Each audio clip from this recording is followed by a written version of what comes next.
ഈ വർഷത്തെ വിന്റർ സോളിസിസ്റ്റ് അഥവാ വർഷത്തിലെ ഏറ്റവും ദൈർഘ്യം കുറഞ്ഞ പകൽ കടന്നുപോയിരിക്കുകയാണ്.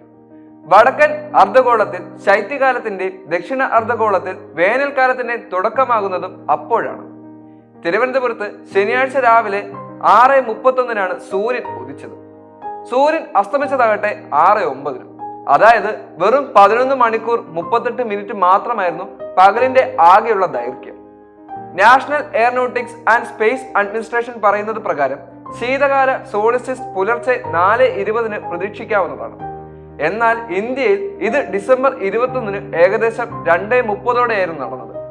വടക്കൻ അർദ്ധഗോളത്തിൽ ഏറ്റവും ദൈർഘ്യമേറിയ രാത്രികളും ദൈർഘ്യം കുറഞ്ഞ പകലുകളുമായിരിക്കും ഇനി അങ്ങോട്ട് അനുഭവപ്പെടാൻ പോകുന്നത്. വടക്കൻ അർദ്ധഗോളത്തിൽ ആളുകൾ ശൈത്യകാലത്തിന്റെ ആദ്യ ദിവസം വലിയ നിലയിൽ ആഘോഷിക്കാറുണ്ടായിരുന്നു.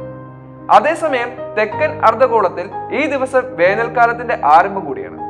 തെക്കൻ അർദ്ധഗോളത്തിൽ ദൈർഘ്യമേറിയ പകലുകളും കുറഞ്ഞ രാത്രികളും ഇനി മുതൽ അനുഭവപ്പെടാനുള്ള സാധ്യതകളുള്ളൂ. ഭ്രമണത്തിൽ എല്ലായ്പ്പോഴും ഭൂമിയുടെ ചെരിവ് സ്ഥിരമാണെങ്കിലും ഡിസംബർ സോളിസ്റ്റിസ് വടക്കൻ അർദ്ധഗോളത്തിന് പരോക്ഷമായി മാത്രമേ സൂര്യപ്രകാശം ലഭിക്കുകയുള്ളൂ എന്നതാണ് വാസ്തവം. ഇതാണ് തണുത്ത താപനിലയ്ക്ക് കാരണമാകുന്നത്. അതേസമയം തെക്കൻ അർദ്ധഗോളത്തിൽ ഏറ്റവും നേരിട്ടുള്ള സൂര്യപ്രകാശവും ലഭിക്കുന്നുണ്ട്.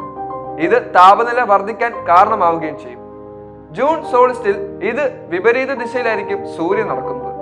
സഹോദരി എന്നർത്ഥം വരുന്ന ലാറ്റിൻ വാക്കുകളിൽ നിന്നാണ് സോളിസ്റ്റിസ് എന്ന പദം വന്നിരിക്കുന്നത്.